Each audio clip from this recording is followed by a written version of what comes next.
Pessoal, boa tarde, né? Então, continuando aqui, a gente vai voltar ao capítulo 3 do livro, né? Eu sei que vocês estavam conversando com o Daniel, a gente bateu um plazinho, né? Hoje eu vou mostrar uma parte, como eu falei, um pouquinho mais prática. Eu vou retomar alguns dos conceitos, mas eu vou mostrar uma parte um pouquinho mais prática, tá? Então, a gente está falando sobre esse conceito, né, de aprendizado de máquina, né? O Daniel começou a conversar com vocês. Eu comentei com vocês que lá no capítulo 1 e no capítulo 2, a gente tem o conceito de statistical learning, né? O aprendizado estatístico, onde, na verdade, as duas coisas querem dizer o seguinte: dado um conjunto de informações, eu vou tentar reproduzir um comportamento. Então, o aprendizado estatístico vai dar noção a um conjunto de técnicas, né, que se sobrepõe ao aprendizado de máquina naturalmente. Então, alguns dos conceitos que vocês já viram são extremamente parecidos, né?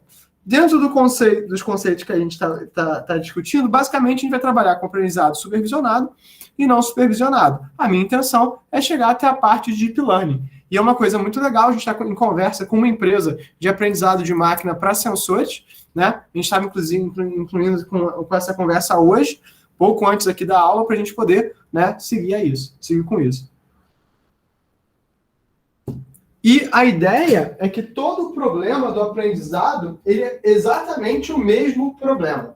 Você tem uma massa de dados e você quer tomar alguma decisão com ela, tá? Então, a gente dividiu, na verdade, a literatura, né, vai dividir em duas grandes gramas: o aprendizado supervisionado, né, e o não supervisionado. O supervisionado vai ser justamente, né, quando você entende os dados tanto de entrada quanto de saída. Né? Você consegue entender alguma regra de formação, você consegue entender o que está saindo dali, você não está às escuras. Né? Então, dentro do aprendizado supervisionado, eu tenho 2 gramas de problemas. A predição, né? Dado um conjunto de pontos, um conjunto de dados, o que eu tenho, eu quero saber os dados do futuro ou mesmo do passado, né? Que eu não tenho acesso, né? O que levou a alguma coisa nesse sentido. Essa questão de você pensar o passado, analisar através da massa de dados, ela é particularmente importante dentro de dados biológicos. Né? Como assim? Imagina que você tem algumas epidemias, elas são muito difíceis de pegar. Não é, por exemplo, o caso da Covid. A Covid, você sabe quando ela se manifesta. Mas uma epidemia de gripe, onde as pessoas, às vezes, não acabam não acionando um órgão de saúde, a não ser que surja, por exemplo, casos de pneumonia, é um tipo de epidemia que é muito difícil de pegar, né? É muito difícil de você caracterizar. Então, você prever certos tipos de coisa cujo começo não foi detectado é importante para você poder alinhar parâmetros de modelo. Né? No caso da predição do sentido tradicional de você prever o futuro, né, existe um conjunto de técnicas e hoje a gente vai começar por uma delas, que é a regressão linear. Quando você pensa do ponto de vista mais qualitativo, né, você acaba tendo, né, esses modelos de classificação. Né? A gente começou a comentar sobre a regressão logística, né? A gente vai rever tudo isso, né? Mas a questão da regressão logística é justamente isso. Eu quero classificar em diversos grupos, em diversos elementos, né? E muitas vezes considerados do ponto de vista qualitativo. Quando eu não tenho nenhuma informação ou sobre o input ou sobre o output, né? Mas principalmente sobre o input, eu vou ter o que eu chamo de aprendizado não supervisionado. Eu não sei do que esse dado significa. Eu não sei classificar ele direito.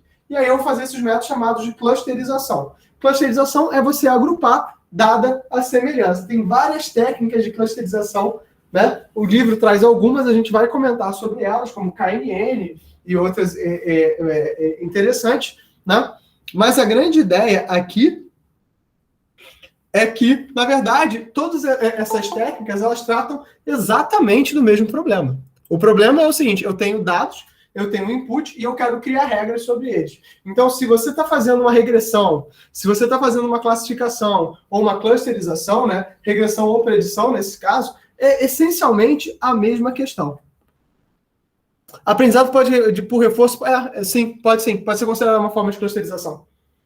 Porque, na verdade, você está realmente reforçando o conjunto. A grande questão, Caio, é que, na verdade, todos esses problemas são o mesmo. É encontrar elementos que são próximos uns com os outros, tá?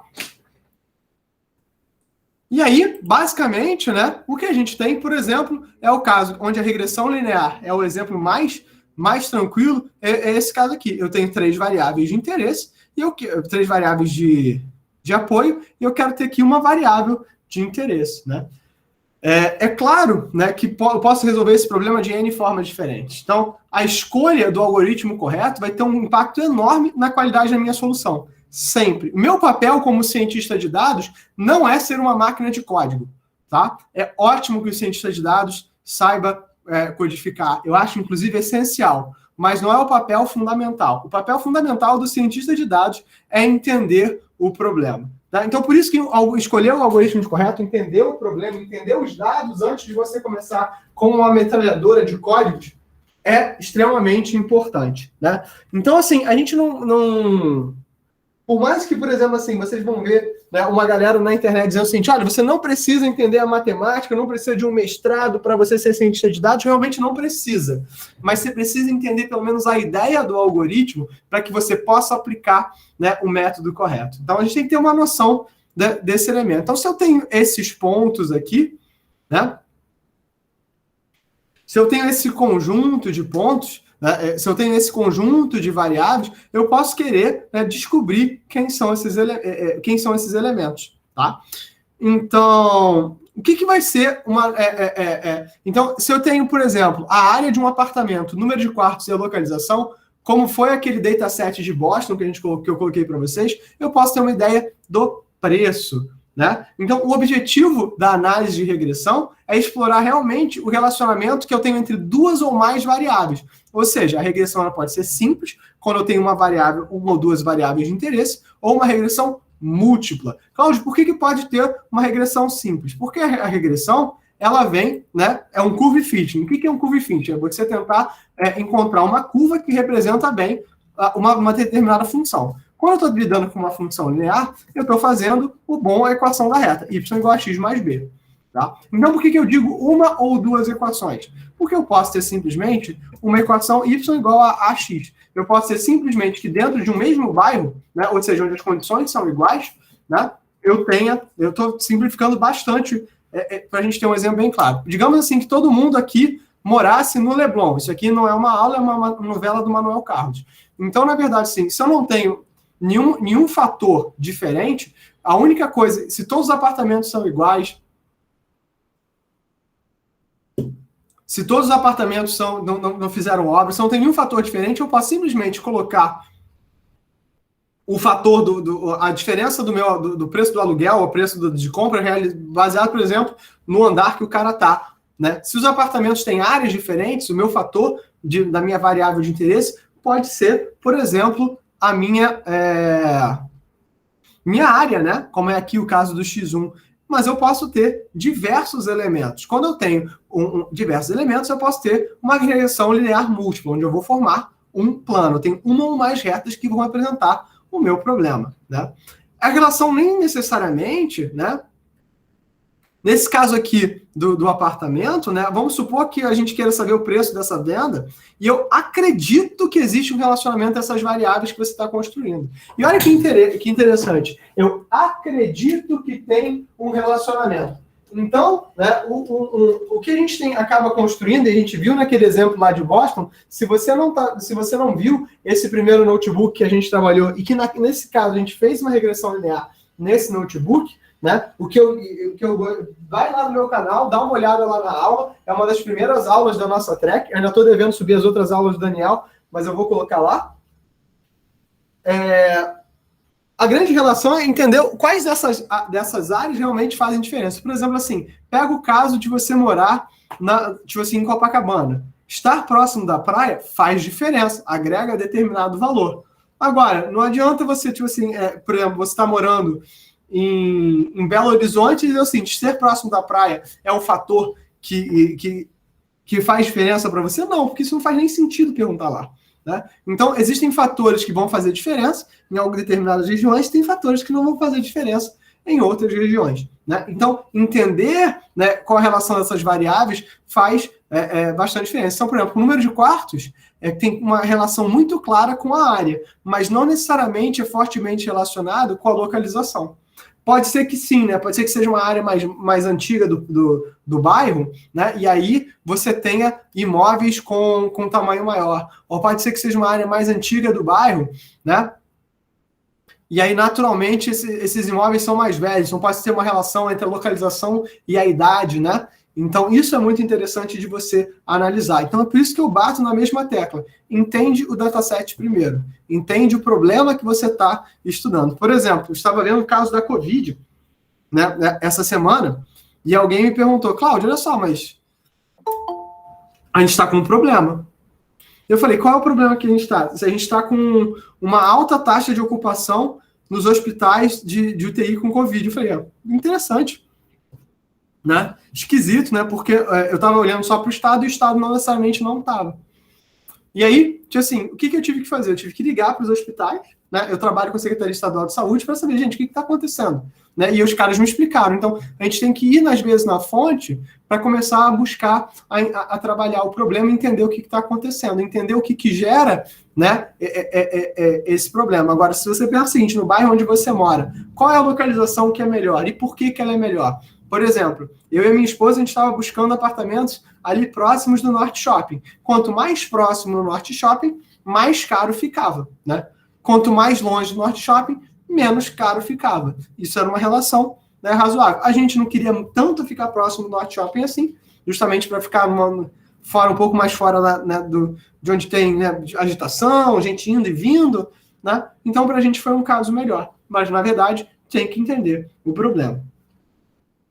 Um ponto importante, né, mas que a gente não fala muito, é que nos nossos problemas do cotidiano, né, muitas dessas variáveis, né, elas podem estar relacionadas umas com as outras, mas elas não vão ter uma relação determinística. E o que é isso? Uma relação determinística é quando a gente quer saber a distância, por exemplo, percorrida por um carro, dado se ele mantém velocidade constante. Mas, pelo amor de Deus, né, muitas das vezes essas relações determinísticas que a gente vai ver no nosso dia a dia, como eu falei, a distância, né, em relação ao Norte Shopping.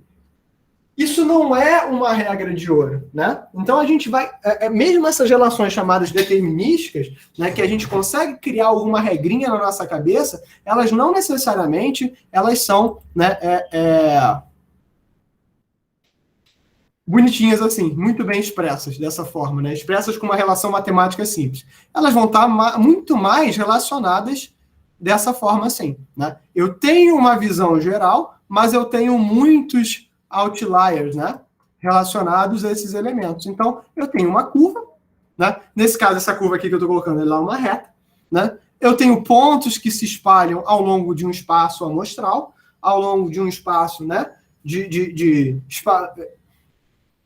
um espaço, de uma coleta qualquer. Isso é particularmente importante quando eu trabalho com estatística descritiva, né? Quando eu trabalho, né, com estatística quantitativa, né? Se você pega o caso, por exemplo, de quem trabalha com IBGE, isso é bastante importante, né? E analisar o quanto eu vou diferir da curva. Então, o meu trabalho, né, quando eu trabalho com a regressão linear, né, isso aqui era para ser um GIF, tá, gente? Então, isso aqui era para ser um GIF, ele ia começar aqui no zero, ele ia entortar até mais ou menos os 45 graus, até ficar por aqui, assim, tá? Mas eu devo ter salvo como imagem. Deixa eu ver se eu consigo baixar isso aqui como um GIF.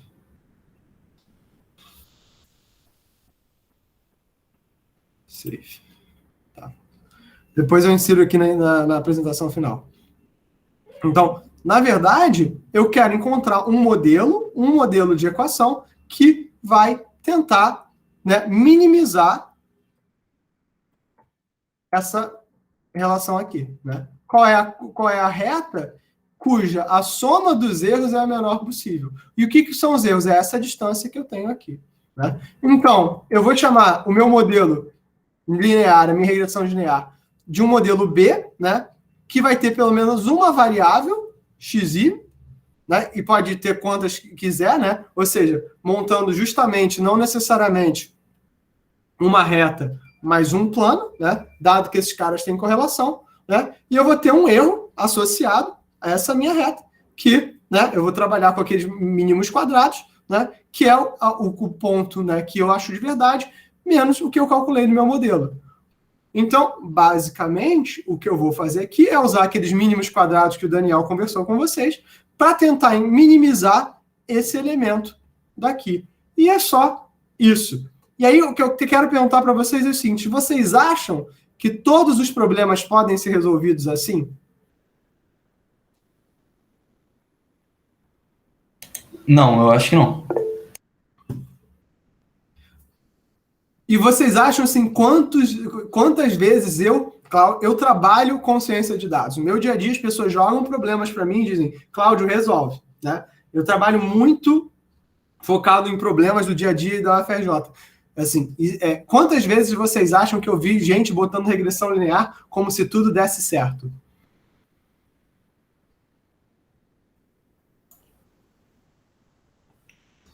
Cara, Caio, uma quantidade absurda de vezes. Absurda de vezes. Inclusive, eu já vi coisas bizarras, né? Coisas que são exponenciais ou que vão para uma escala logarítmica e que a galera pega, tira o log desse negócio e diz, agora é linear, posso aplicar uma regressão linear.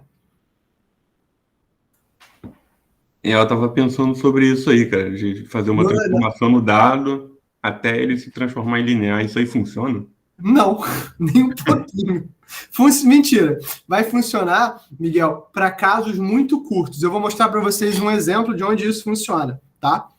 Nunca mostrei isso aqui não, tá? Quer dizer, já mostrei algumas vezes para vocês, mas olha só, calcular R. Não, é o teste epidemic. Então, assim, gente, para vocês terem noção, hoje a área de medicina é uma área que usa muito essa parte de ciência de dados.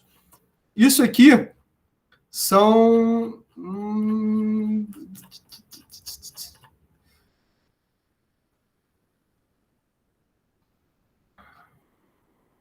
Esse notebook que eu usei?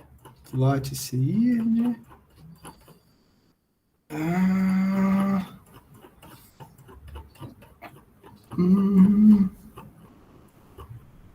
Por exemplo, tá vendo isso aqui? Isso aqui é a curva da taxa de crescimento da pandemia numa escala pequena, tá? Eu consigo usar uma regressão linear aqui?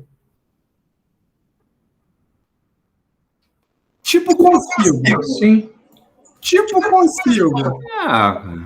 Exatamente. E é verdade. Esse é a verdade. Agora, o que a gente faz? A gente pega a pontinha e trabalha nessa pontinha aqui. Nessa pontinha, vocês concordam que fica muito mais razoável? Se dividir em blocos, né? Em blocos bem pequititinhos. Uhum. Porque se separar, esse é o próprio conceito de integral, né? É você tangear, conceito de derivada integral. A derivada é tangear, né? Fazer as tangentes, né? E a soma dos retângulos tirados dessas tangentes vai ser integral, né? É justamente isso que a gente faz. Quando você tende ao infinito, tende a zero, né? A base do meu retângulo, isso é o que a integral faz, né? Então, é por isso que a gente aprende derivada integral. Então, a ideia é fazer isso aqui bem no cantinho e você consegue ter uma visão. Se você pegar as 2, 3 últimas semanas, você consegue ter uma visão com um erro muito baixo do que vai acontecer. Agora, se você fizer para isso total, tu tá ferrado. Isso não vai dar certo. Justamente porque vocês veem aqui que isso aqui é uma regressão, mas isso aqui é uma exponencial. Ela tanto desce exponencialmente como ela cresce exponencialmente. Isso aqui é só o comecinho da pandemia, tá? Só o comecinho que a gente fez. E, na verdade, eu estou usando um modelo super simples, que é o modelo, né, CIRD. Só que eu estou usando... A gente está calculando a pandemia usando o que a gente chama um modelo CIRD com aprendizado por reforço bayesiano. Então, na verdade, aqui, no modelo da pandemia que a gente desenvolveu na UFRJ, a gente está usando aprendizado estatístico. Mais até do que, por exemplo, uma rede neural com vários pontos, mas a gente tem alguns outros projetos que a gente usa Deep Learning dentro disso aqui, que eu vou falar para vocês numa outra ocasião. Então, na verdade, tudo que eu tenho aqui, né? Olha só, isso aqui é um sistema de equações, né? Diferenciais que definem esse elemento, só que, na verdade, o que eu vou calcular disso aqui, eu vou transformar isso aqui nessa equação, e essa equação ela é muito bem delineada, tá? Então, na verdade, eu quero esse cara aqui, essa função, e minimizar esse erro, tá? Se eu tenho mais de uma função, eu posso ter coisas. Então, na verdade, se eu tenho mais de uma variável, é isso aqui que eu estou fazendo. é justamente esse erro. Então, para eu encontrar esse elemento aqui, né? O que eu vou fazer? Eu vou realizar justamente o cálculo dessas funções aqui. Eu vou achar os meus pontos de cruzamento da minha curva, né? Dos meus elementos. Então, aqui, por exemplo, eu vou fazer, se eu quiser transformar eu vou fazer essa mesma soma de elementos aqui, tá? Então, por exemplo, aqui, quero simular um mapa de dados determinístico ou não determinístico. Por exemplo, eu conheço os meus dados. Então, aqui, por exemplo, vou chamar duas. Vocês não conseguem ver, né? Tá muito pequitinho. Tá bom aqui. Tá bom? Dá para ler sim, Cláudio. Tá, beleza. Então aqui, ó, vou chamar a biblioteca do NumPy, né? Para quem nunca programou em Python, mas quem já viu, porque eu mostrei naquela outra aula, né? E vou chamar a Matplotlib para construir os gráficos, tá? Vou gerar uma seed, né, de pontos aqui, né? Se vocês quiserem, a gente pode, né, em relação a esses determinantes, vou chamar, né, o meu conjunto de pontos em X, né? Indo de 0 a 10, né, pulando de 0.1 em 0.1, e meus determinantes meus pontos em y de 2 vezes esse determinante de x mais 3. Isso aqui, y igual a 2x mais 3, tá, galera? Pronto. Essa é a minha equação. E aí vou gerar umas coisas não determinísticas aqui com uma randomização. Então é a mesma coisa aqui de cima, só que 2x, né, com um randômicozinho aqui. Então, olha só como é que fica bonitinho quando eu conheço esse padrão. A natureza, galera, ela não funciona assim. Quem me dera isso aqui funcionasse. Para quem já fez outras disciplinas comigo, vocês vão saber o seguinte: eu não vim para a ciência de dados porque durante a graduação eu era muito bom em alguma coisa e as coisas aconteceram. Muito pelo contrário. Eu não era, assim, não estava interessado em estatística, não estava interessado em nada. Eu era um cara de rede. Eu fui para fazer o doutorado em sensores. E aí, quando eu comecei a coletar dados de sensores, os dados não eram nem assim, galera. Os dados eram umas paradas muito loucas. Você lembra do exemplo que tem no livro? Né? Deixa eu ver aqui se ele baixa aqui. Né? Os dados eram mais ou menos assim. Né? Umas coisas assim muito desproporcionais. Inclusive, esse aqui é o exemplo do livro. Eu já coloquei lá para vocês darem uma olhada, tá, gente? Já está lá no canal. Então, se vocês forem acompanhando o livro, os exemplos do livro estão aqui colocados bonitinhos para vocês. Né? Então, aqui os coeficientes de regressão, né? Toda aquela coisa que o Daniel fez está aqui. Né? Então, mostrando com o Status Model, mostrando com o Scikit-learn, tá? A matriz de correlação para a gente poder fazer. Né? A gente vai usar aquele método core que a gente viu, né, dentro da videoaula lá do caso de Boston. Né? Para quem não sabe, o caso de Boston é um dataset que o Scikit-learn já traz para a gente, é o Load Boston. A gente vai rever ele hoje, mas com uma outra perspectiva. Então, os dados ficam assim muito, muito malucos. Então, o nosso trabalho, como cientista de dados, é enxergar esse modelo aqui e jogar para cá. Então, o que muitos dos colegas de vocês de profissão fazem? Eles, às vezes, que talvez não tenham essa base muito, muito forte de matemática, ou então muito forte da teoria, de entender o problema, o que eles fazem? Muitas vezes, pela intuição, pela experiência, eles vão olhar para a massa de dados, plotar e dizer assim, tipo, isso aqui eu acho que dá para fazer com um determinado método. Mas é uma coisa muito intuitiva. Tá? Não, isso é errado? Não. Não necessariamente isso é errado. Funciona? Funciona. Lembra que para a maior parte das pessoas, o que importa, né, é resolver o problema. Né? Mas vocês que estão fazendo o curso têm que começar a testar esses elementos. Então, por exemplo, aqui, né? Eu estou importando aqui o dado de diabetes. Esse diabetes é um dos datasets possíveis que a gente tem dentro do Scikit-learn. O Scikit-learn tem uma série de... Né? Scikit-learn é a biblioteca, né, de aprendizado de máquina do Python.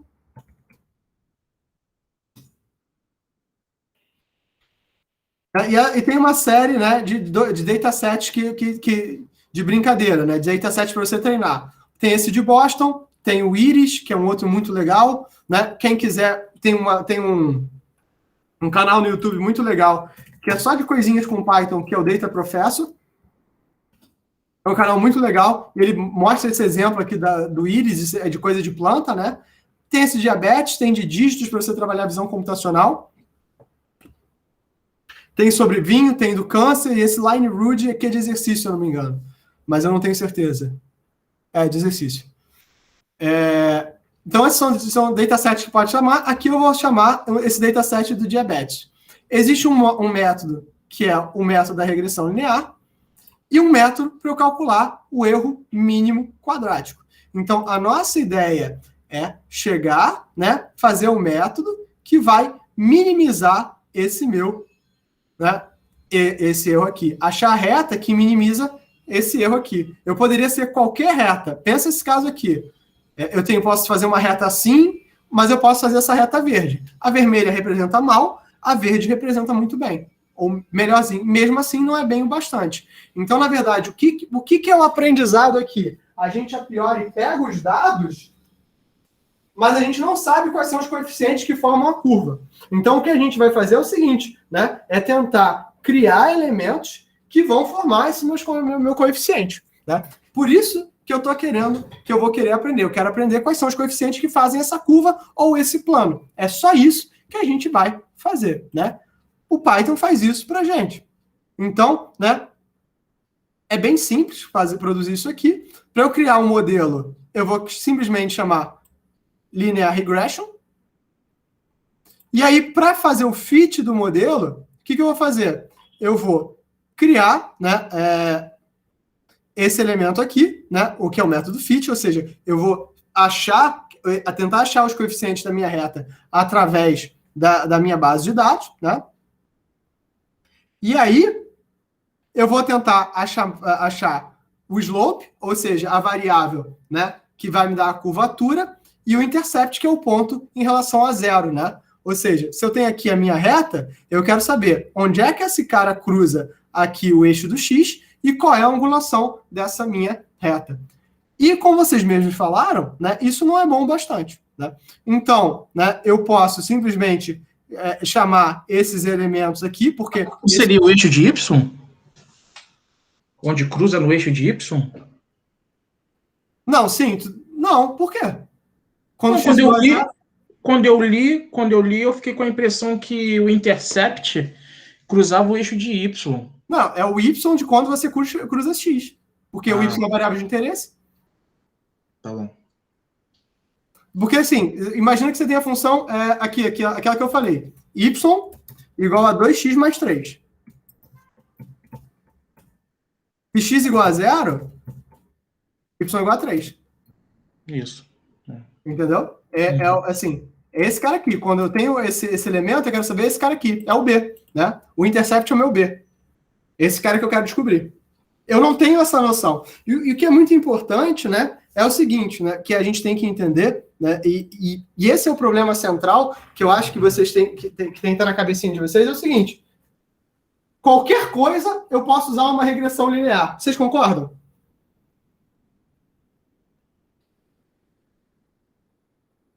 Ouçam bem essa coisa. Vai ser bom ou não, aí... Perfeito, é isso. Se funciona ou não é uma outra questão. Mas qual é a grande treta? Para quem só sabe usar martelo, tudo é prego.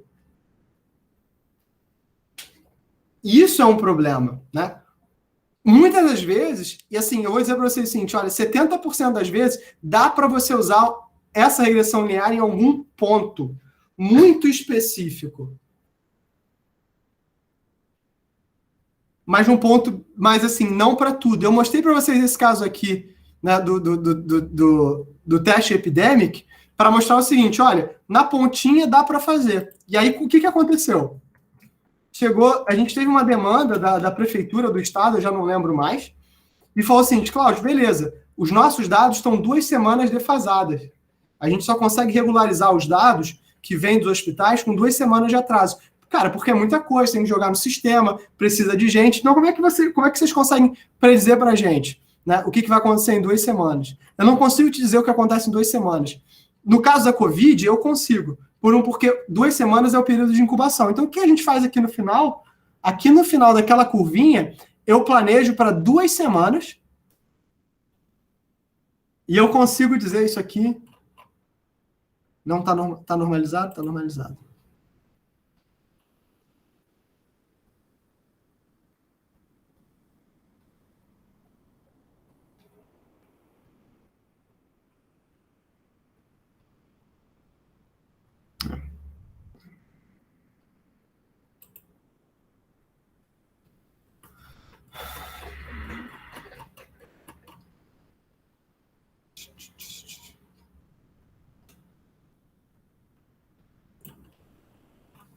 Ai, demônios.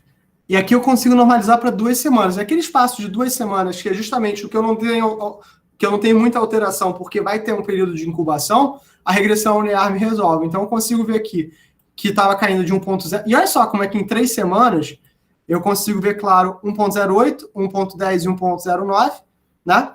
Então eu consigo ver aqui um elemento de curvatura, né? Aqui eu tenho os dados reais. Aqui eu tenho uma normalização dos dados, ou seja, eu imagino que os dados têm uma perturbação na coleta. Eu vou normalizar isso aqui e eu consigo ter uma predição de mais ou menos qual o valor que vai estar dando a curvatura que eu tenho. Então, eu consigo fazer isso com um erro muito baixo, né, a partir disso. E se tem alguma alteração entre o predito e o que eu medi depois, eu consigo saber o seguinte: está tendo uma mudança de direção da pandemia. Então, essa análise em tempo real ela é muito importante, justamente porque eu consigo medir esses caras aqui. Então, eu criei esse objeto que chama regressão linear, eu criei um modelo, né, um determinante x e y, né, para esses meus dados, esse meu dataset, né, de Boston. Eu vou gerar para esses caras, né, que eu coloquei aqui em cima, né, ou seja, esses modelos que eu já botei aqui em cima, né? Ou seja, eu estou usando esses caras aqui de cima que eu botei. Eu consigo aqui, né? Ou seja, aqui ao invés de eu calcular na mão, eu estou pegando esses dados aqui e vou usar o método da regressão linear para achar quem são os meus coeficientes e os meus elementos. E aí eu vou plotar. Então, olha só o que eu quero fazer, o que eu vou fazer aqui. Eu tenho meus pontos não determinísticos e agora eu estou plotando qual é a reta que minimiza todos os meus pontos. Ou seja, ela é muito parecida com a reta que eu tinha, né, y2x mais 3. Pode falar, Tomás. Cláudio, por que você usou esse reshape dentro do fit? Ah, não, é porque eu queria normalizar essa minha matriz, só valores entre 0 e 1. Entendi. Tá? Eu faço, assim, isso, a pergunta mais é ótima, tá? Isso é uma coisa que eu faço intuitivamente. Porque quando eu não conheço o dado, eu não conheço o que eu chamo dos ranges da minha informação, eu normalizo em função ao universo que eu peguei. Como assim? Né? Sabe quando a gente estava conversando sobre o teorema do limite central e o Daniel mostrou para vocês aquela prova do teorema do limite central, né? Que eu estou em função da média e eu vou espalhando? A ideia é muito parecida. Eu assumo que tudo dentro de uma determinada de um determinado conjunto de dados que eu estou trabalhando, eles têm alguma coerência dentro de si. Vocês acham isso razoável? Imagina que eu fiz um experimento dentro de um universo que eu controlo e eu estou coletando os dados desse experimento, né? Seja isso um hospital, seja isso, por exemplo, coletar uns sensores. Vocês concordam que dentro desse universo controlado, né, as coisas deveriam ser razoáveis? Sim.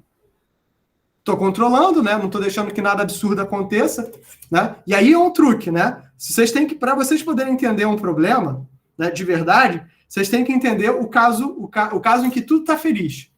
Porque se você entende o caso onde tudo está feliz, o caso onde as coisas dão errado, ele sobressai. Né? Então tem uma área muito importante do que a gente trabalha hoje, que é a detecção de anomalias.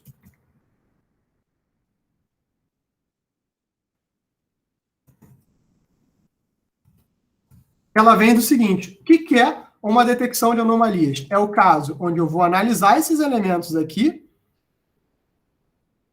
e vou dizer o seguinte: quem está muito errado?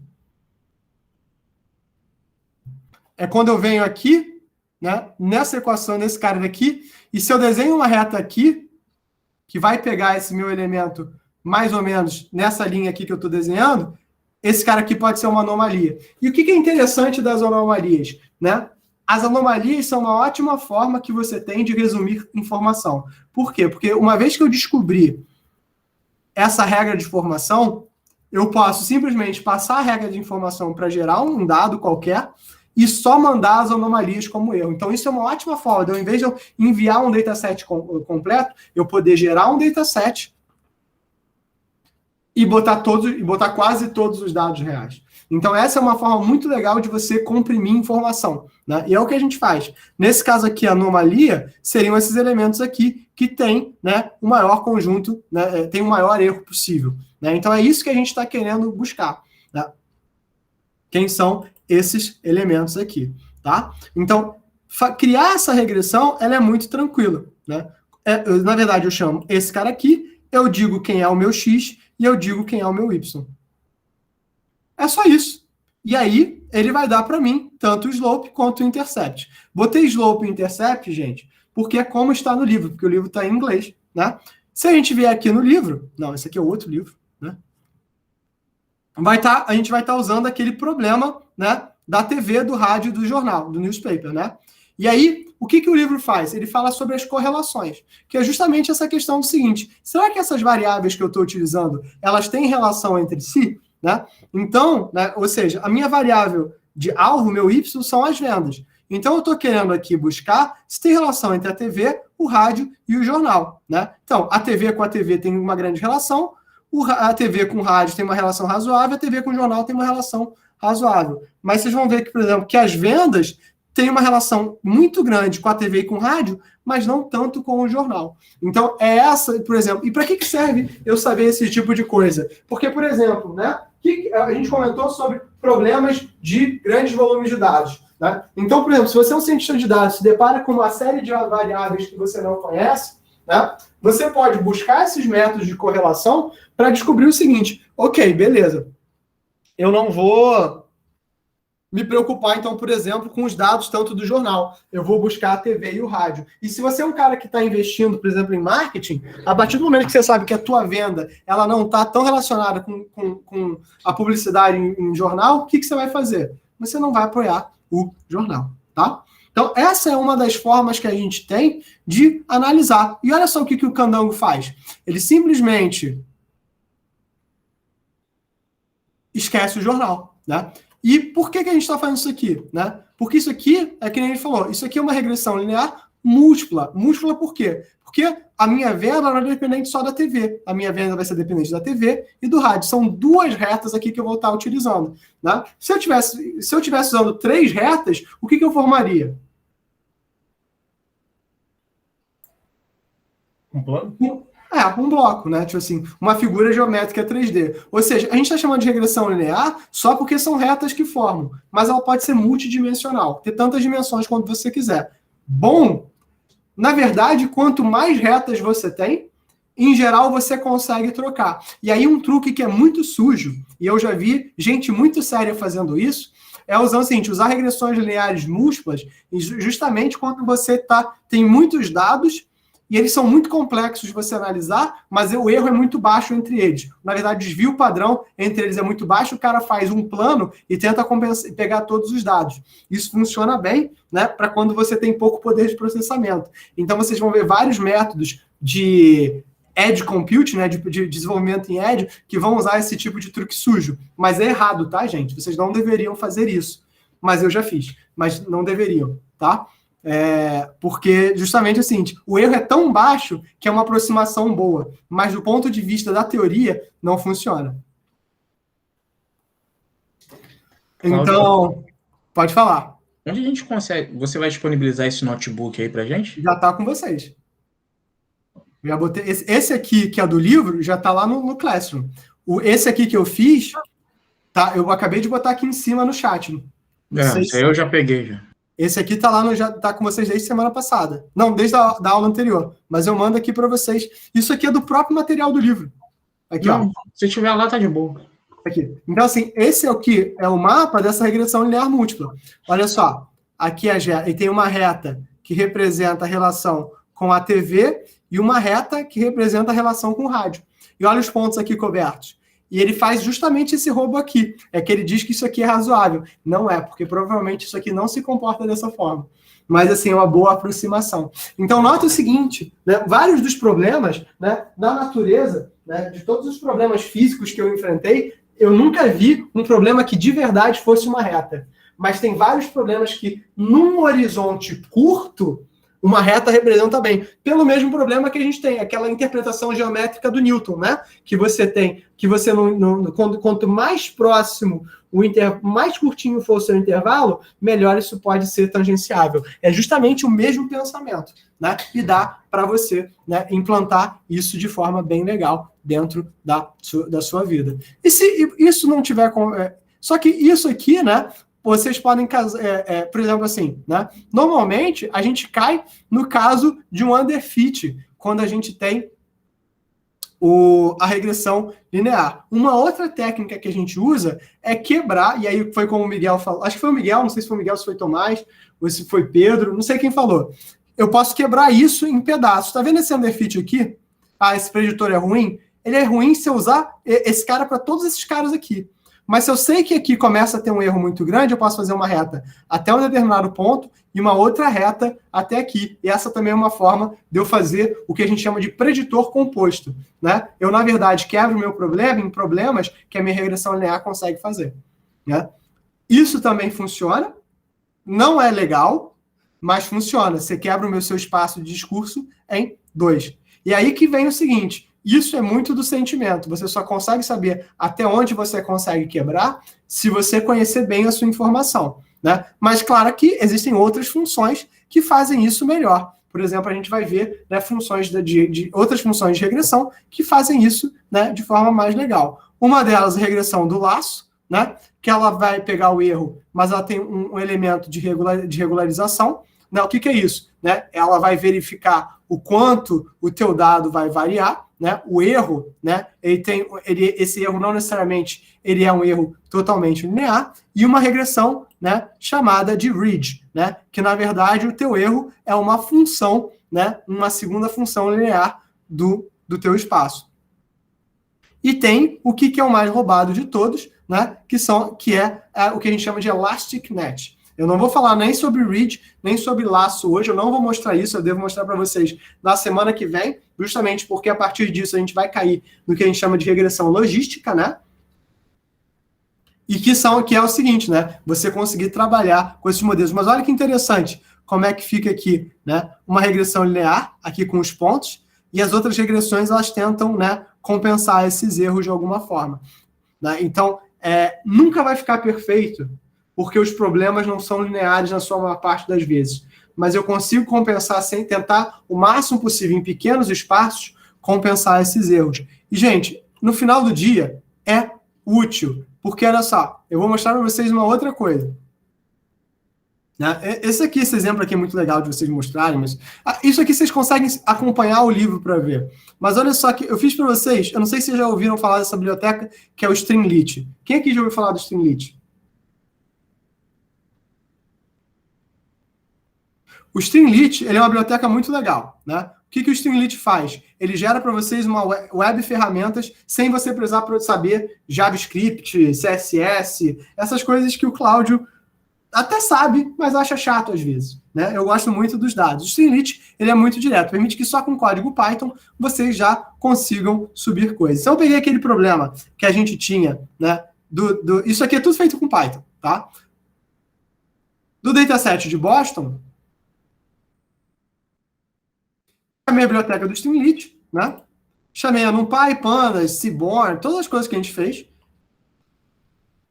Criei o Streamlit, né? Que eu chamei como ST. Ele permite que eu edite as páginas usando o Markdown. Então, para quem não sabe, Markdown é uma linguagem de markup, né? Que permite você escrever. Então, aqui o meu título eu posso usar aqui com Markdown. Criei aqui um display Linear Regression Boston House Prices. Esse aqui eu peguei, tá, do GitHub, tá, galera? Então, olha só. Apareceu aqui. Cláudio, acho que você não tá na aba certa. Não tô. Não tô compartilhando, calma aí. Ah, beleza. Obrigado. É que eu tinha aberto isso no VS Code Space, né? Aí eu baixei para rodar aqui e baixei outra coisa. Calma aí.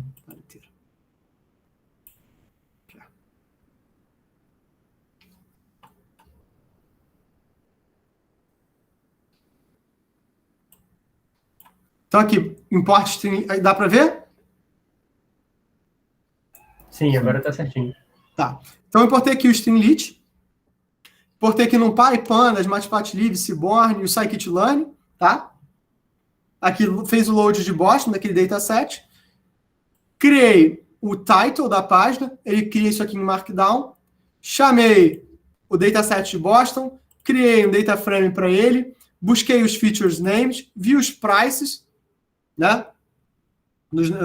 Que é justamente a minha variável alvo, né? Eu quero saber, é justamente o mesmo problema que eu botei aqui no slide, né? Tá, calma aí. Esse problema daqui, eu tenho uma área, quartos, localização, eu quero o preço. No caso aqui do dataset de Boston, isso é um pouco mais, tem um pouco mais de variáveis, né? E ele coloca para mim. Então, aqui, né? Eu tenho um checkbox, view dataset em table format, que é justamente esse candango daqui, né? Se eu clico aqui, ele me mostra o dataset em tempo real. Ele cria o data frame, ou seja, ele já deixa eu mostrar o data frame em ponto real. É só isso. Ou seja, se você quer mostrar para o teu cliente o que tem, né, você pode usar tanto aquele, né, Pandas Profile que eu mostrei para vocês e está lá no vídeo, ou você pode criar o stringlit em, sei lá, 3 linhas de código. E ter o seu próprio servidor que mostra isso em tempo real, né? Mostra cada coluna, né? Então, ele vai botar aqui em Markdown cada coluna da descrição, né? Olha só, esses elementos aqui. Eu estou botando isso aqui em Markdown, então eu consigo escrever isso aqui. Ele aparece aqui para mim. Criei uma ferramenta. E aqui, plotar a relação entre as variáveis. Ou seja, ele quer saber a correlação entre o preço e o crime, né? Que é a criminalidade, se eu não me engano, né? E agora vamos pegar o preço entre a percentage index e number of rooms, né?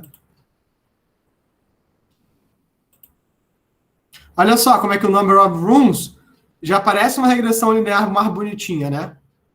Olha só que bonitinho isso aqui fica. É bom? Se eu pegar o número de... Regressão é bom? Não, regressão... Se eu fizer aqui só pelo número de rooms com os preços, vai dar bom? Vai ser uma boa... Eu estou fazendo isso direito? Vai dar médio. Vai dar médio, né? Mas aí que é a questão, né? Muita gente quer médio. E isso é rápido de fazer, né? Agora, o Cláudio recomenda isso para a vida de vocês? Não! O Cláudio não recomenda. O Cláudio recomenda que vocês façam direito, né? Justamente porque tem os outliers, né? E aí, Caio, a grande questão quando eu falo em detecção de anomalia é você saber por que o outlier é um outlier, tá? Por exemplo, imagina que surge alguém numa tabela de pacientes que o cara tem 150 anos. O que você acha que aconteceu? Erro humano, na verdade tem 15. Erro humano, na verdade tem 15, na verdade tem 50. Na verdade, o cara botou qualquer coisa porque ele tinha que preencher a planilha. Vocês querem ver um erro que é muito comum em dados médicos? Aparecer o mesmo CPF em várias planilhas de pacientes. O que vocês acham que aconteceu? Ctrl C, Ctrl V. Corte e cola. Não. O enfermeiro que atende aquele determinado paciente, o paciente é uma criança, não tem CPF, é uma pessoa em situação de rua que não está com CPF, uma pessoa que está muito mal e não consegue responder o CPF, o sistema só deixa imputar o paciente com algum CPF e o cara põe o próprio CPF e segue em frente. Isso é muito comum. Então, mais uma vez, eu volto para o ponto inicial. Você criar a correlação dos teus dados, ela é tão importante, gente, mas tão importante, porque ela vai, assim, vai começar a mostrar para vocês as coisas que vão permitir você investigar. Quando me alertaram o seguinte, Cláudio, a taxa de ocupação da cidade do Rio está muito alta. Por exemplo, assim, o estado estava tipo 60% de taxa de ocupação de UTI, que é uma taxa até bastante ok, tá, gente? 60% não é muito diferente do que tem fora de uma pandemia, tá? Mas a cidade do Rio estava tipo 95%. Eu fui ligar para o hospital. Você tem que entender o problema. Então, esse caso aqui de Boston, às vezes a gente não tem como chegar alguém para um corretor de Boston e perguntar. Então, a gente tem que começar a tentar buscar elementos. Se a gente vem aqui no código, né? O checkbox, ele diz o seguinte, olha, vai checar uma variável que vai chamar de select box, e o select box vai buscar as colunas para eu fazer, e ele vai dar, né? Vai criar um gráfico para mim de correlação. Tá? Ele vai permitir esse plot. Então, gente, é tão fácil. Isso aqui é um if. Se o cara deu um checkbox, ele me permite fazer coisas. Acabou! Não tem mistério associado aqui. Eu vou trazer mais alguns exemplos de Streamlit para vocês, porque essa é uma ferramenta muito maravilhosa. Né? Ele vai me permitir fazer o pré-processamento dos meus dados. Né? E aqui, né, esse processo de pré-processamento, né, me permite fazer achar quais os feats que eu quero fazer e vai me permitir, né, fazer buscar quem eu quero buscar essa minha correlação. Tá? Então, por exemplo, aqui, né, eu vou poder escolher várias coisas para fazer o pré-processamento. Então, digamos que o Rooms, né, é um cara muito bom. Né? Eu quero fazer uma transformação logarítmica, aquela que eu falei para vocês, os dados são uma escala logarítmica e eu quero transformar eles para linear. Eu vi aqui em cima que não preciso.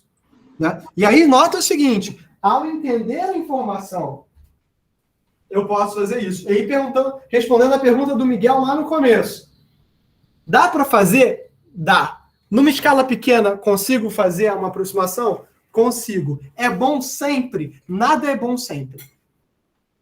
E aí que você tem, e aí que vem, né, tipo assim, o diferencial. E uma coisa que eu falo para vocês é o seguinte, eu já vi gente trabalhando Data Science com R, eu já vi gente trabalhando Data Science com Python, eu já vi gente trabalhando Data Science com Julia, né? Inclusive, eu tenho uma tendência muito grande de estar correndo para o Julia hoje em dia. Eu já vi gente fazendo Data Science com C++, porque é mais rápido, tá?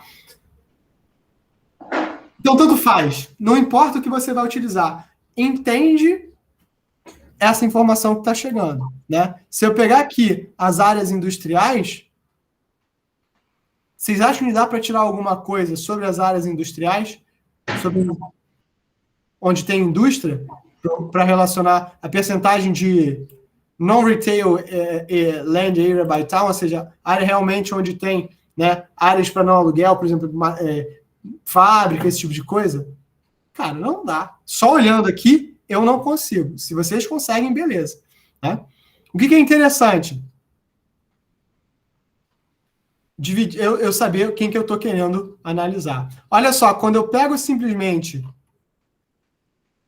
Assim, se eu estou tirando algum dado para não utilizar, então vou tirar, por exemplo, a indústria. É uma coisa que eu não quero analisar. Vamos dizer o seguinte... deixa eu ver outra variável aqui para tirar.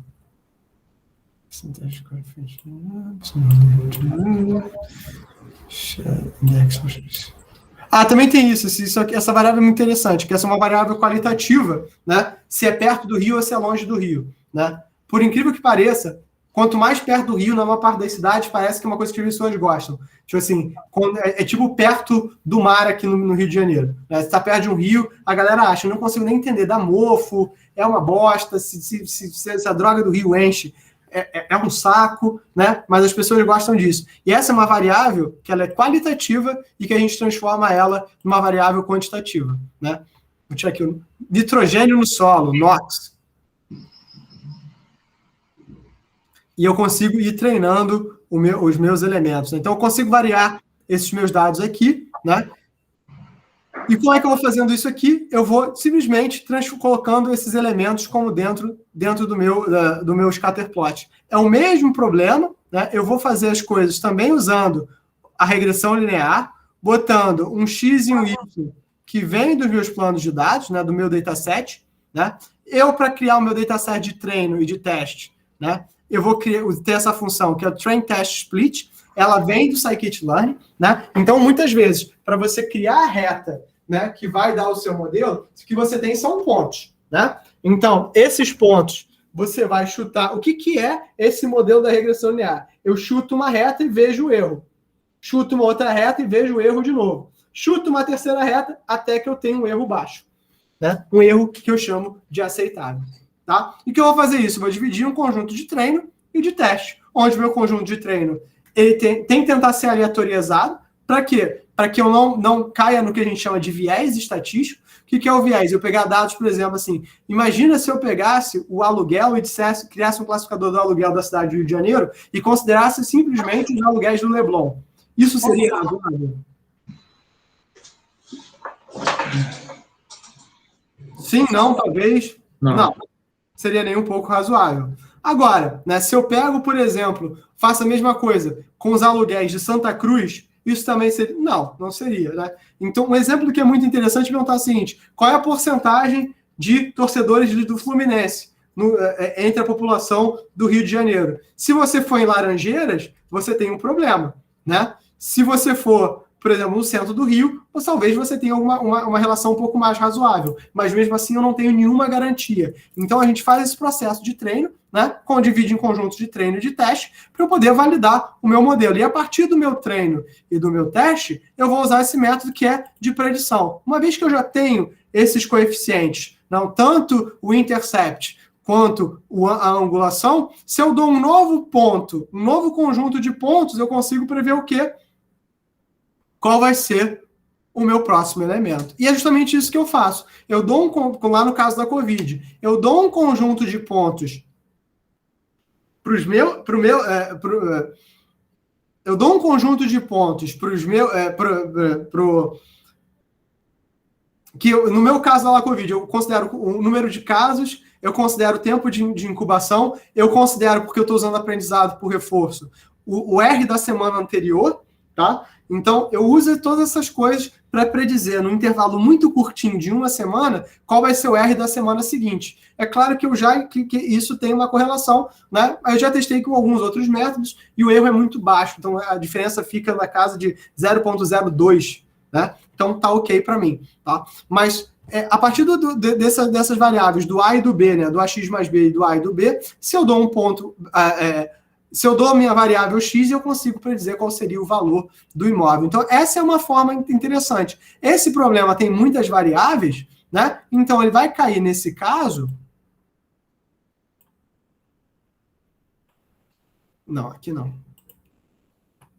Disso aqui ser uma figura. Isso aqui vai ser um plano? Não. Esse problema aqui tem tantas variáveis que, na verdade, ele é um problema multidimensional. Não dá para você plotar um gráfico de todas as variáveis possíveis dele. O que você acaba fazendo nesse tipo de problema é justamente isso aqui. Pegar as variáveis que fazem mais sentido, né? Então, né, você consegue predizer. E aqui, o que eu estou plotando? Aqui eu estou plotando a predição de preços versus os preços reais. Se isso fosse certinho, isso seria uma reta. A gente vê que tem um erro aqui associado, mas essa predição ela é muito parecida. Tem um outro outlier aqui, mas isso mostra que que o modelo é basicamente bom, né? Eu consigo, né, buscar fazer esse meu treino, ele vai me dar os valores de intercept e do slope, né? E a partir disso aqui eu consigo testar e variar esses parâmetros que eu quero, né?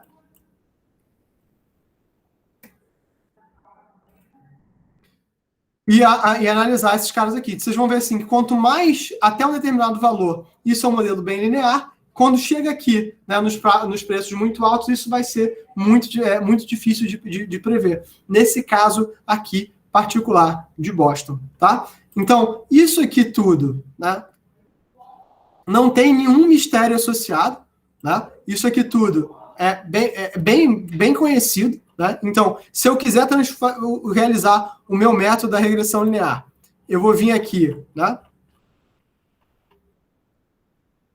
Vou chamar linear regression, vou, né, dar meus pontos de entrada em x, a minha variável em y, né? Aqui eu estou usando só uma única, né, variável de entrada, né? Vou fazer esse método fit e eu consigo printar o intercept e o coeficiente. Acabou. Isso aqui é o meu modelo único, tá? E a partir disso aqui eu consigo fazer a predição. Se eu tiver múltiplos exemplos, ao invés de eu passar um único elemento, eu vou passar uma lista de elementos para esse meu cara, tá? E aí não tem mistério também nenhum. Eu vou passar aqui, né, os dados de rádio e TV e vou transformar isso aqui numa matriz. Vou passar mais do que uma matriz para ele. Vou printar o meu coeficiente e o meu dado. E aí o que eu vou passar para vocês é isso mastigado. Justamente com o exemplo do caso da Covid. Colab. Cláudio, você usa muito o Colab? Eu uso muito o Colab porque é o Google Docs desse negócio, entendeu? Então, é bem fácil da gente brincar com isso aqui.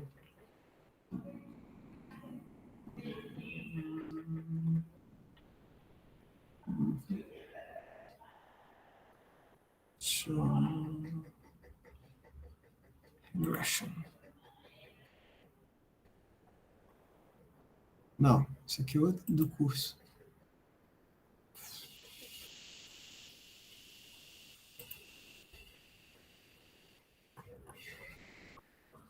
Você faz essas aplicações nesse Collaborator? É o collab.research.google.com. A gente pode chamar isso de uma web ideia do Google, mas, assim, é legal, né? Inclusive, se vocês quiserem fazer, por exemplo... Vou mostrar isso aqui para vocês, isso aqui é legal. Dá para a gente fazer tudo nele? 100% do curso eu vou fazer nele. Inclusive, as coisas de Deep Learning eu vou fazer nele. Beleza. Justamente para vocês não terem que instalar nada na máquina de vocês. Às vezes vocês têm uma máquina que é de vocês, ou a máquina é do trabalho, né? Vocês estão no trabalho agora e é um saco de fazer, para compartilhar com vocês os arquivos, né? Então, eu acho que às vezes é melhor de eu tratar dessa forma.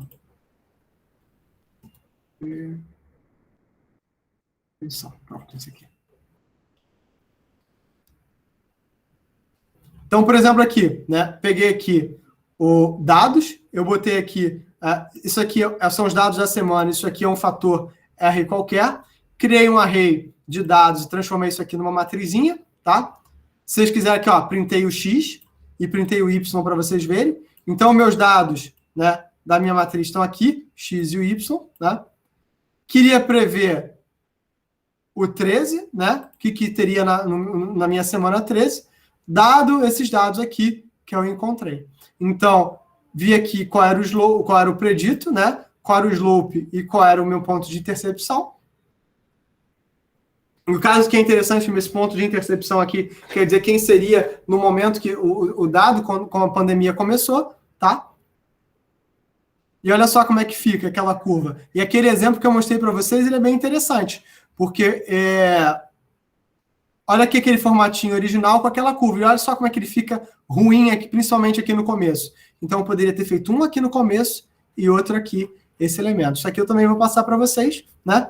Esses dados aqui não são reais, então, assim, não tem problema de vocês verem, tá? Eu plotei algumas outras coisas aqui só pelo critério de plotar.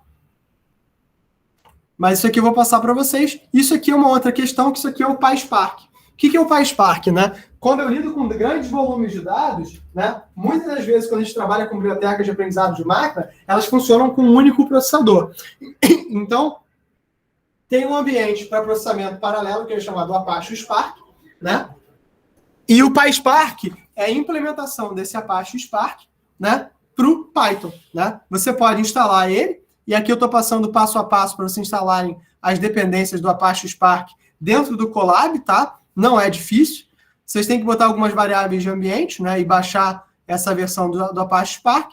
E ele tem um método, né, que é com o mesmo dataset aqui de Boston, ele consegue ter quase todas as mesmas coisas que eu tenho com o Scikit-learn, eu tenho com o Spark. Só que eu tenho aqui um método regression, linear regression, que é do Apache Spark, e eu consigo fazer as minhas predições de dados usando o quê? O Apache Spark. Isso acaba fazendo com que ele seja muito mais rápido do que eu teria, por exemplo, sei lá, usando o meu computador único, né? Esse aqui, na verdade, eu estou pegando uns dados que são isso aqui eu estou baixando de um lado, se eu não me engano, isso aqui é da onde? Isso aqui eu estou baixando esse JSON aqui que eu baixei, eu baixei do portal de dados abertos, né? Isso também é legal. Baixei um cara, isso aqui foi um exemplo que eu fiz com uma turma de pós-graduação, que era de dados abertos dos gastos do governo federal. E aí usei o Apache Spark para plotar com eles e a gente fazer umas brincadeiras, né? Quais são as requisições, quais são os tipos de dados, né? E algumas coisas dão certo, outras coisas dão errado. Por exemplo, aqui tentei fazer um order by e deu uns problemas aqui, né? Mas para a gente baixar, inclusive, né?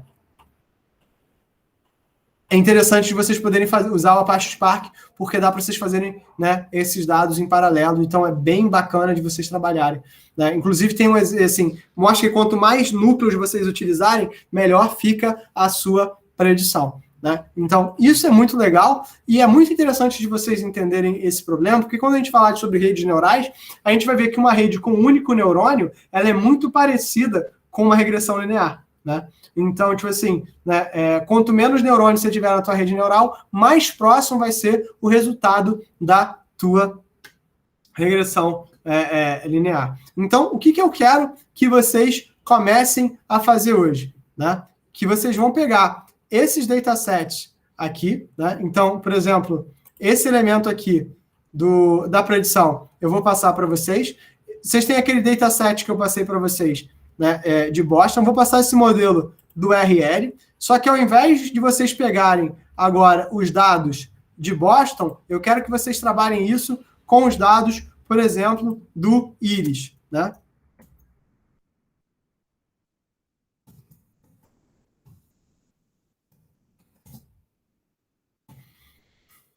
E tentem fazer esse mesmo tipo de análise, ver quais são as variáveis que têm correlação, ver quais são as variáveis que não têm correlação, buscar os elementos, né, para ver se faz sentido isso aqui, plotar esses dados com vocês, tá? Então, assim, a gente pode vir aqui num Colab novo. Eita.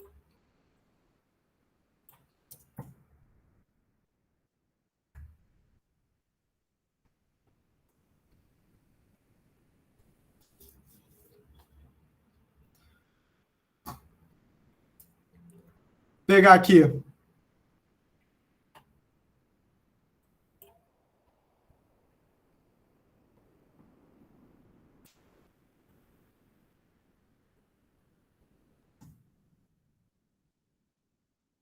Chamar essas bibliotecas, se fez download Boston, vou dar download Iris.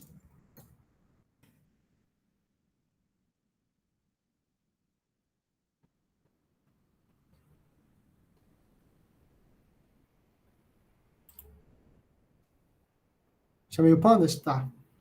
Aí eu vou vir aqui.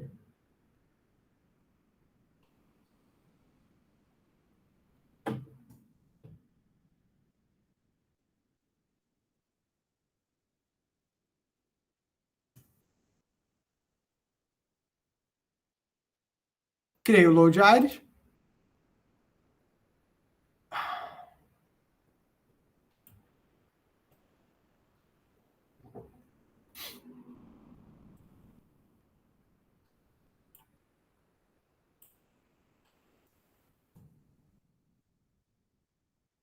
Transformei isso aqui no data frame. Agora eu posso fazer um monte de coisa com esse dado. Posso, por exemplo, mostrar com o head. Aqui ele mostrou um conjunto de dados qualquer, tá? Tenho...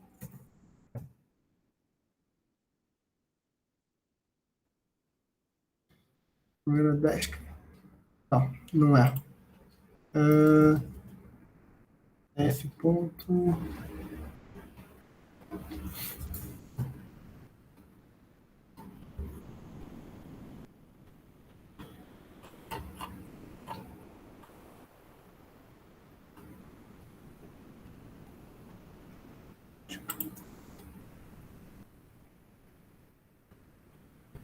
Aqui, ele já pega, já faz a minha análise de contagem de elementos, média, desvio padrão, quartis, máximo e mínimo, né? Eu consigo dar uma olhada no meu dataset de forma geral. Então, a ideia é que eu comece a olhar campo a campo quais são, né, os dados que eu tenho do meu dataset. Vocês veem que esse dataset é um dataset muito menor, tá? E começar a ver o que eu posso fazer, né?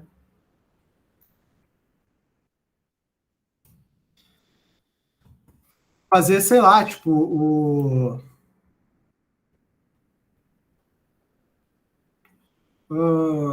vamos ver.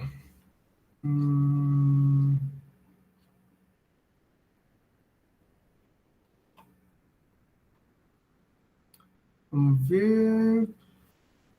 Sei lá.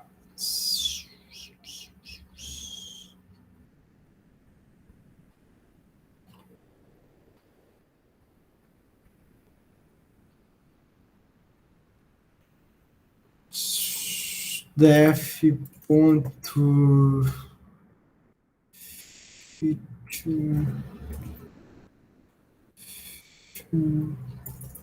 data.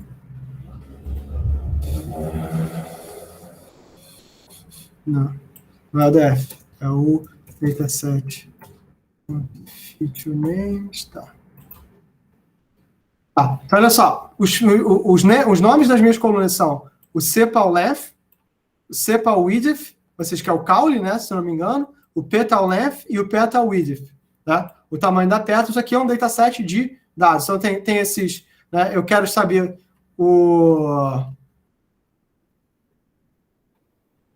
quero saber o número de elementos aqui no meu dataset, então aqui, eita.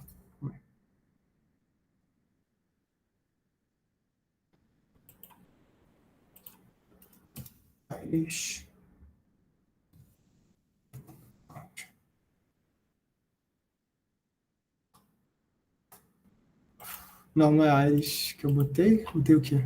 Def. Tá. Então eu tenho 150 elementos, né?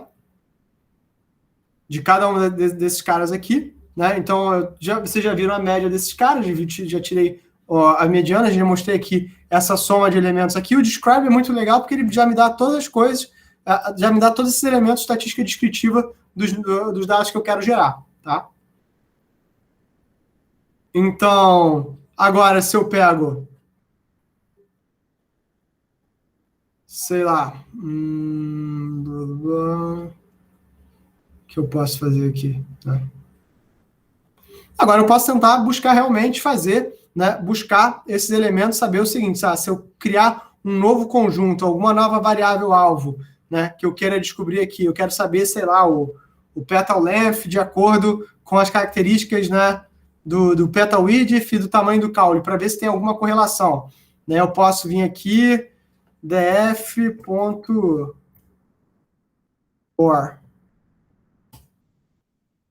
sei lá, vamos ver se tem para ver o que tem correlação entre si, né? Sabendo que, né, 0, 1, 2, 3, né? Eu tenho uma correlação muito alta entre o tamanho, o sepal length e o petal length. Olha só. Eu tenho um tamanho muito bom entre o petal width e o sepal length. Mas eu não tenho uma baixíssima correlação entre o sepal length e o sepal width, né? O que é esquisito, né? Então, você já vê que esse sepal width já é uma variável que eu já posso eliminar, porque olha só a correlação dela como é um cocô, né? Então, na verdade, estou trabalhando aqui com 4 variáveis. Eu só tenho que descobrir o seguinte, quais são as variáveis com as quais eu quero trabalhar. Então, assim, né?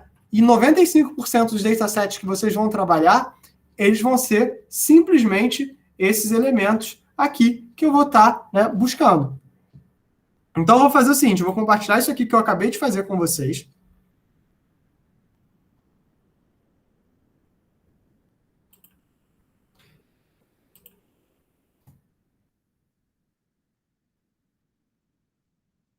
Tá? Acabei de fazer isso aqui com vocês, tá aqui. Vocês vão vir aqui em arquivo, salvar uma cópia no Drive. Para quem nunca fez isso aqui. Eu salvei uma cópia no meu próprio Drive, né? Que coisa bacana. Mas aí vocês vão ter isso aqui feito para vocês poderem utilizar. E o que eu quero que vocês façam? Essa questão aqui que eu fiz. Isso aqui que está nesse outro dataset, vocês plotem, né? Mostrem esses elementos aqui, né? E possam fazer a correlação, né? Busquem fazer a regressão linear, né? Para vocês poderem fazer a predição. Se vocês quiserem fazer isso aqui dessa forma aqui, eu estou compartilhando esse outro dataset aqui com vocês, que mostra esse exemplo de como fazer isso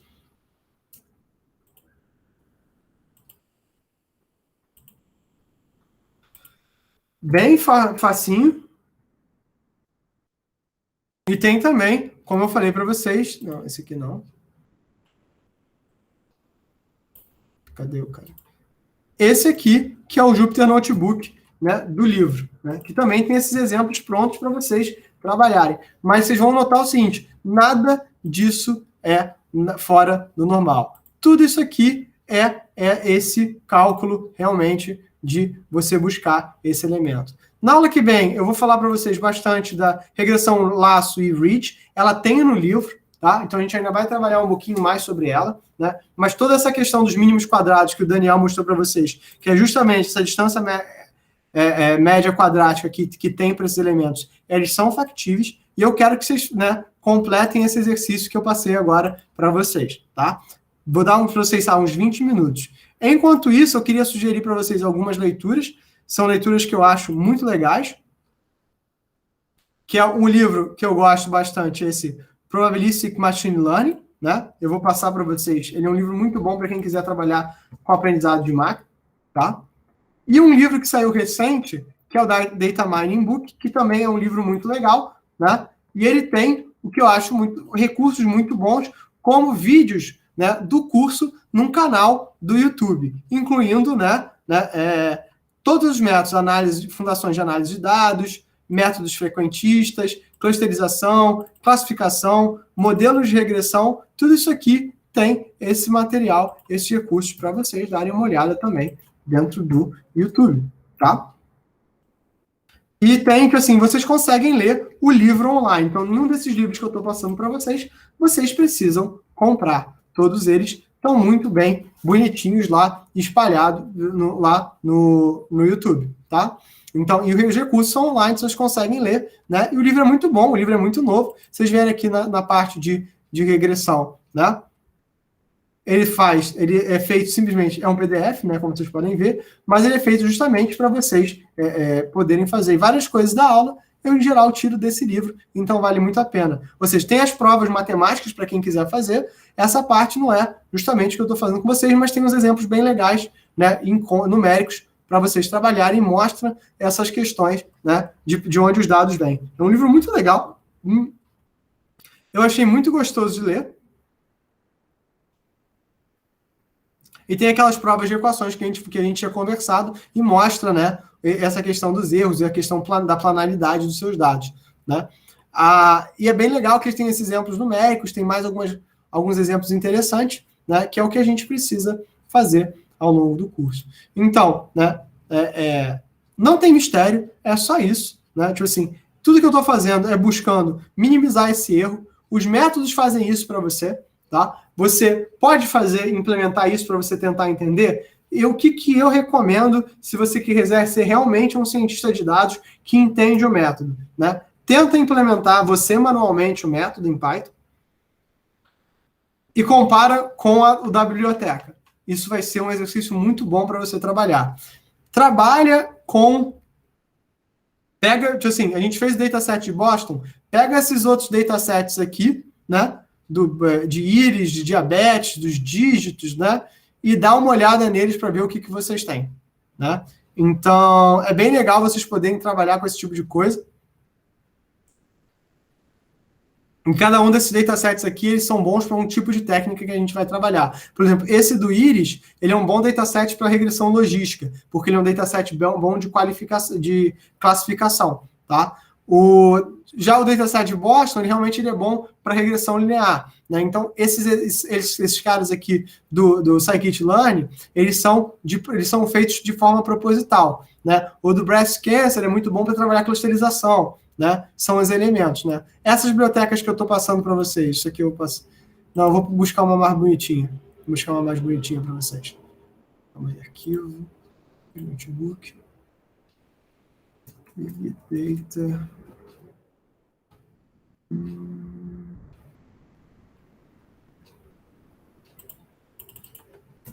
Spark.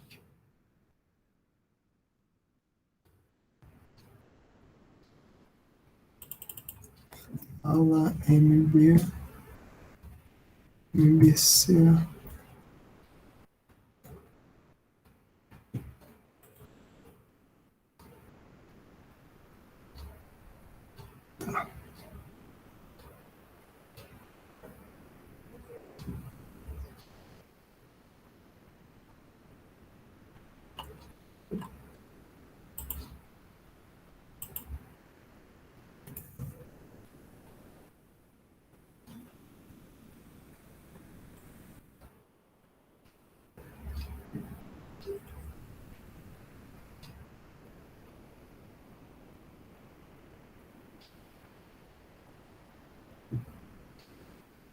Tá, isso aqui é legal. Esse aqui é um exemplo de usar o PySpark, galera, que eu uso esse método Parallelize para aumentar a precisão, por exemplo, do cálculo de π. Vou passar isso aqui para vocês.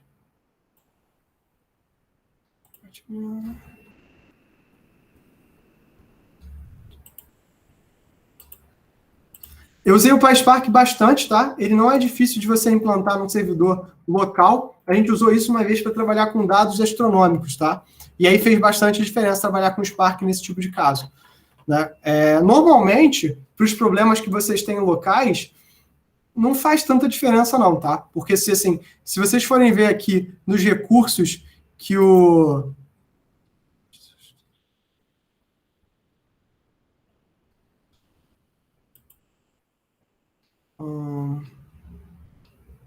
sei lá. Aqui.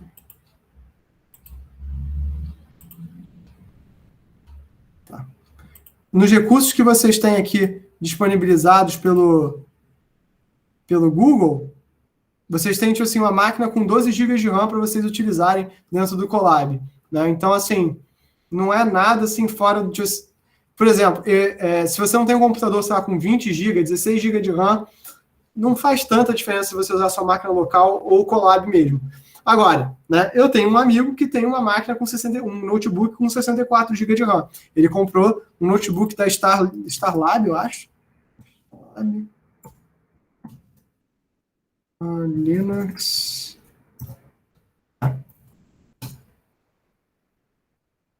E ele botou o dele para, tipo, 64 GB de RAM e toquei, né? E aí, tipo, não foi esse não, foi outro. O Starbook. E ok, beleza. Sussa, beleza. Ele pode rodar local sem problema. A minha máquina aqui que eu estou usando é uma máquina que é da UFRJ, tem 16 GB de RAM, então usar o Colab ou a minha máquina não faz tanta diferença. Eu tenho usado muito a minha máquina porque eu tenho algumas coisas de aprendizado de máquina que já estão aqui instaladas, né? PyTorch, TensorFlow, que já estão aqui, já resolvidinhas, né? E a gente tem trabalhado com elas, né? Mas a gente vai usar muitas plataformas online para fazer coisas daqui para frente, né? E todos os códigos eles já vão estar preparados aqui dentro. Então é por isso que eu estou fazendo isso com vocês. Tá ok? Então, pessoal, vou dar 15 minutinhos para vocês, né, pegarem esse exemplo aqui do íris e tentarem fazer uma regressão linear com um dos elementos que tem uma correlação alta, tá? Não adianta fazer e plotar esses resultados. Então, é só misturar esse notebook do íris que eu passei para vocês com esse notebook aqui da predição para vocês terem uma primeira visão. E eu vou botar lá para vocês também esse código aqui do Streamlit para vocês poderem brincar também com o Streamlit, né, na casa de vocês, tá? Não tem problema, eu acho que é um excelente começo, tá? E é isso, né? É isso. Então, assim, tentem fazer e em 10 minutinhos eu converso com vocês, tá ok?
Então, pessoal, vocês fizeram?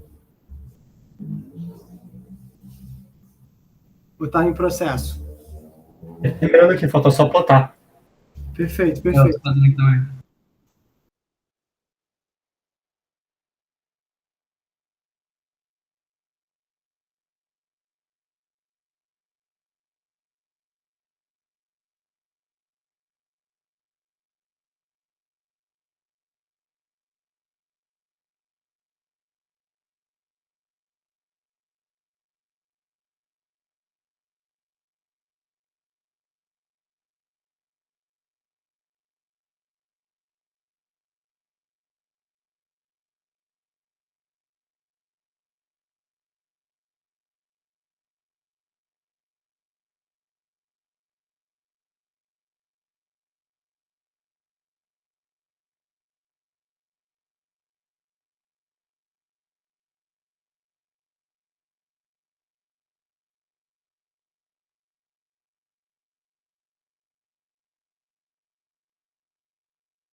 Achei aqui já.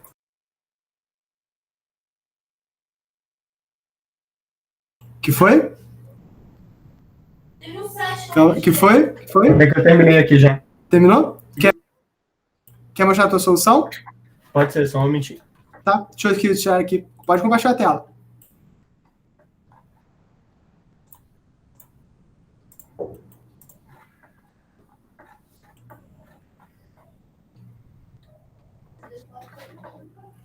Tá conseguindo ver aqui? Ah, Tô vendo sim. compartilhando errado.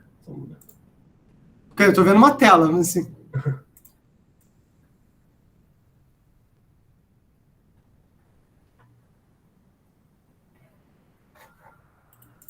Show. Beleza. Isso aqui é o que você já tinha feito, né? Mapa de correlação. Aí eu decidi predizer a largura da pétala baseada no comprimento do caule. Então eu fiz a separação aqui e plotei para ver como mais ou menos era a relação deles.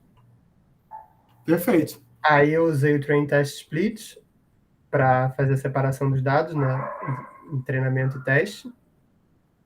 E eu usei a regressão linear para dar o fit na base de treinamento e predizer na base de teste.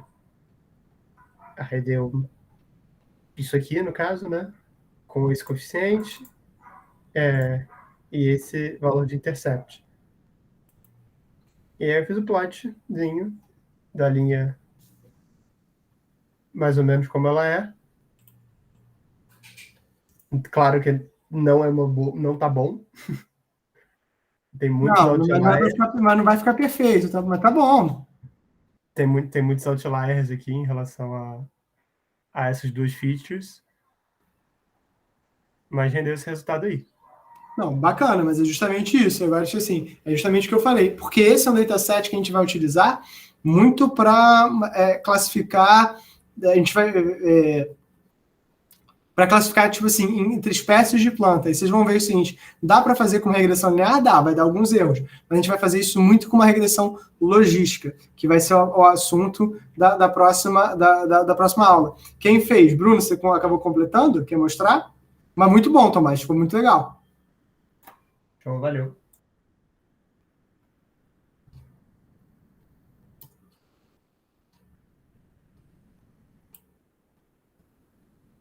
Bruno tá por aí? Bruno Costa? Ah, não completou ainda não? Mais alguém completou e quer mostrar?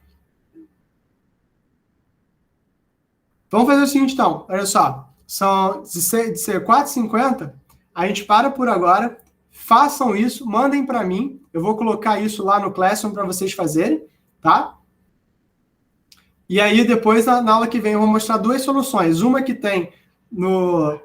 Entendo, esse dataset do Iris, ele é mais velho do que andar para frente, né? Então, a gente vai ter várias soluções delas no SciChamp. Eu vou mostrar uma solução partindo desse exemplo que eu fiz, né? E uma que tem por aí na web para vocês compararem, tá bom? E aí mostrar, assim, que tem várias formas de vocês solucionarem, vários modelos para vocês trabalharem bem legais. Eu vou dar uma encorpada nisso aqui, né, para mostrar os feature names, mostrar o que tem dentro do dataset, para vocês também ficarem, né, terem um exemplo um pouco mais bonitinho, tá bom?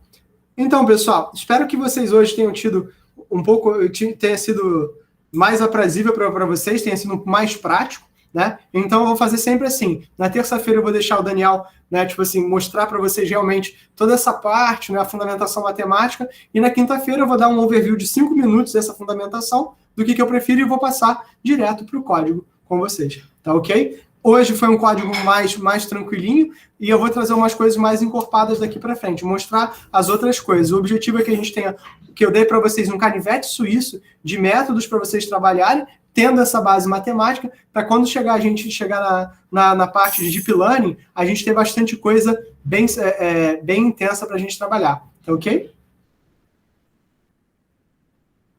Dúvidas, traumas, desilusões, coisas que vocês queiram perguntar? Gente, assim, quanto mais dúvidas vocês tiverem, mais feliz normalmente eu fico, né? Quer dizer que vocês estavam até ouvindo.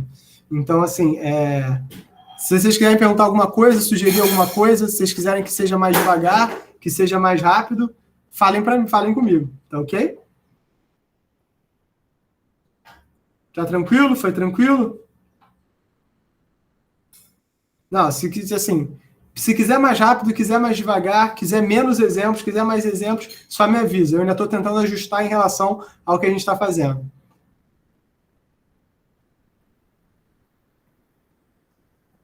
Ok? Só me avisa, fala comigo no privado e a gente tenta fazer esse problema acontecer. Ok? Pessoal, então, tipo assim, como sempre, um prazer. Eu desejo a vocês um ótimo final de semana e eu vejo vocês na próxima quinta-feira. Ok? Eu vou combinando com o Daniel e a gente vai tentar fazer essa dobradinha. E aí, de acordo com o que vocês virem na terça-feira, eu tento fazer isso com vocês na quinta, uma parte mais prática. Ok? Então, é isso. Cuidem-se. Eu vejo vocês na próxima quinta-feira. Um ótimo final de semana para vocês. Valeu, Cláudio. Bom fim de semana para você também. Tchau. Valeu. Valeu.